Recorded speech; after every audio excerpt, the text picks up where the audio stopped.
Hi everyone, my name is Nias, and today I want to talk about Ukrainian culture through something simple and relatable.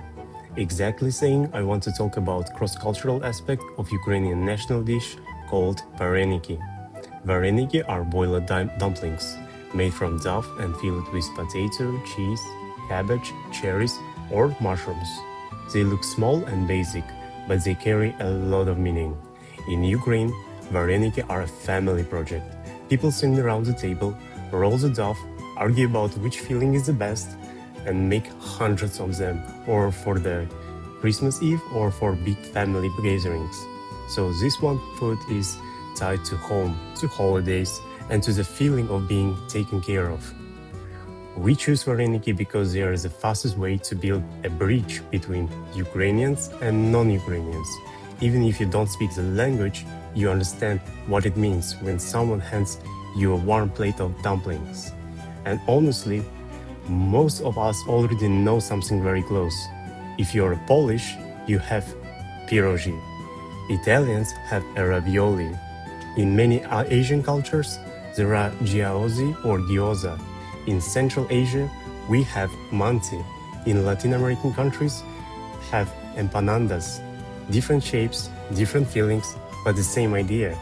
Wrap simple ingredients in dough and turn them into something like comfortable food. That similarity is where the cross-cultural connection really appears. Vareniki show that Ukrainians solve the same everyday problem as everyone else, how to make ingredients into something powerful enough to bring people together. When you compare Vareniki to your own culture's dumplings, you start seeing both the differences and the shared logic. Ukrainians use potatoes, cabbages, cherries, and farmer's cheese, which tells you something about the climate and the farming traditions. Other countries swap in beef, lamb, beans, or spices. Same format, local flavor. Vareniki are also travel with people. When Ukrainians moved to places like United States or Canada or somewhere else, they brought this dish with them. You can see church communities or local cultural centers abroad organizing Vareniki nights to raise money or keep traditions alive. For kids in the diaspora who might not read or write Ukrainian perfectly, knowing how to fold the dough like their grandmas becomes a way to stay connected to their roots. Right now, when many people hear about Ukraine, they mostly think about politics. Vareniki push back against that one-dimensional image. They remind us that Ukraine is also about hospitality, jokes around the kitchen table, and recipes passed down through the generations. When you care about a country's food, it becomes much more harder to see only a distant conflict on the news. So in the end, Vareniki are not just Ukrainian dumplings, they are a cultural symbol that links the local and the global. They show how Ukrainians live, celebrate, and remember. And at the same time, they connect the whole worldwide family of dumplings that many of us already know. If you ever enjoyed any kind of dumpling, you already have a starting point to understand the Ukrainian culture. All you have to do now is try Vareniki, and once you do, you are not just tasting the food, you are tasting a piece of Ukrainian culture. You are tasting the piece of Ukraine's story. Thank you very much. Thank you for listening.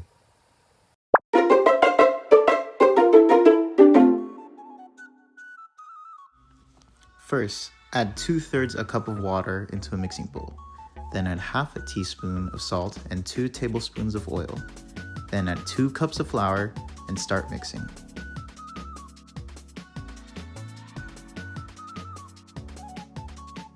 Mix until the dough starts to form smooth. Then you may start to knead the dough. Start dicing your onion.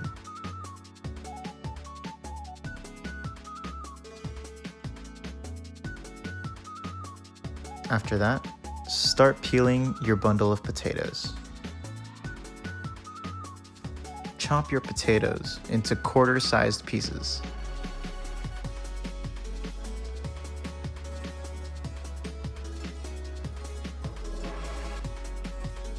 Next, prepare your frying pan and pour some oil onto it. While you're at it, start a boiling pot with a teaspoon of salt in it. Next, you're going to want to add your potatoes into the boiling pot and your diced onions into the frying pan. Let your onions simmer until they turn golden. You'll know your potatoes are ready to be removed once they are soft to the touch.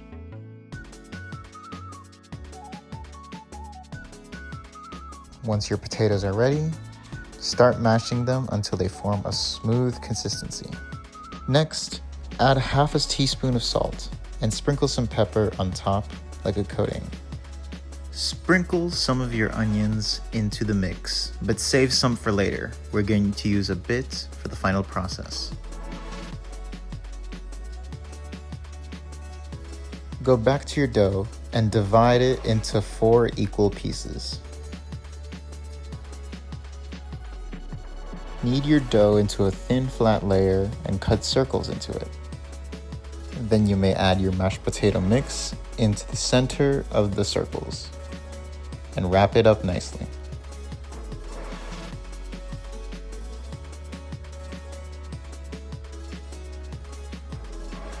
Prepare a large boiling pot with a tablespoon of salt in it. When you start to see bubbles form, you may place your vareniki inside and let them to boil. You'll know they're ready to be removed once they rise to the top. Add your vareniki into a bowl and add a cut of butter and mix it in with the vareniki.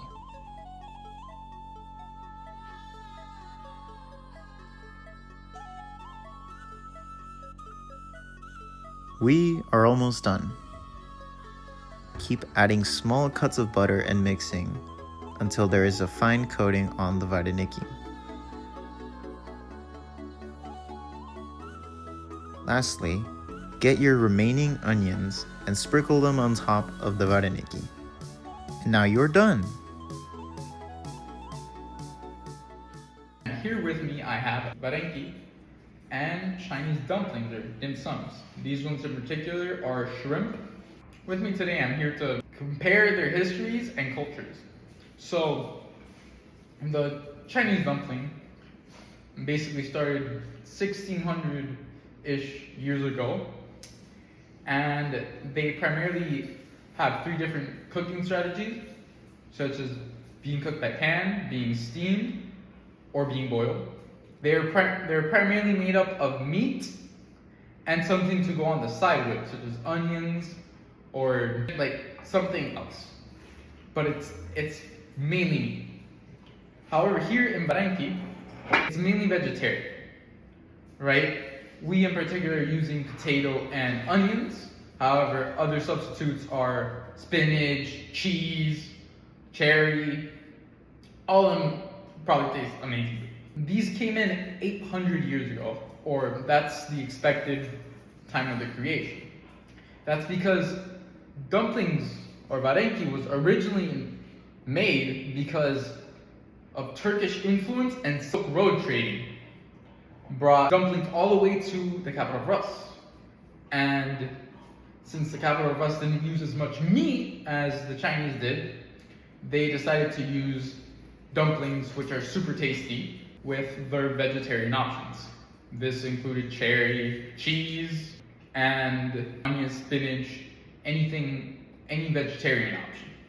Now, varenki is all over Ukraine, and it's one of the Christmas dishes, as well as it's in many folk tales or literature, Ukrainian literature, such as forest song. And yeah, these look tasty. And smell nice too. Alright. Hello, I'm Alejandro. I'm Ryan Dawson. And these dumplings look delicious. So, starting with these Chinese dumplings, these are primarily steamed, and they have shrimp inside. So let's go.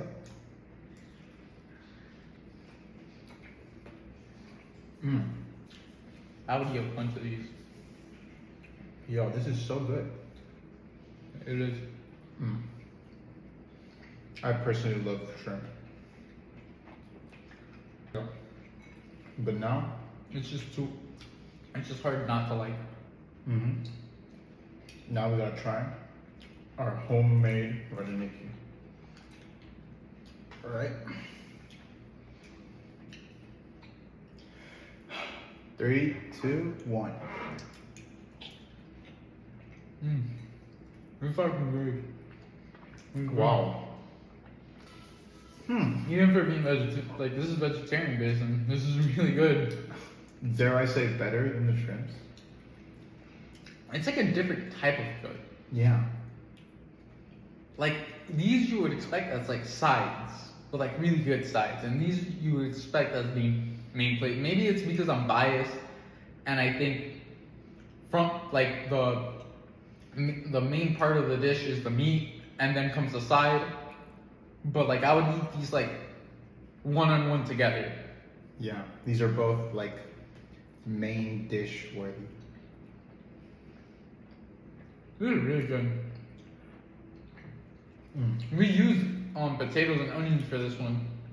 Really good. Technically, it is just mashed potatoes with onion, but there's something about it that makes it So it's like it has a different, like another. Oh. Indulge in another one. Yeah, these actually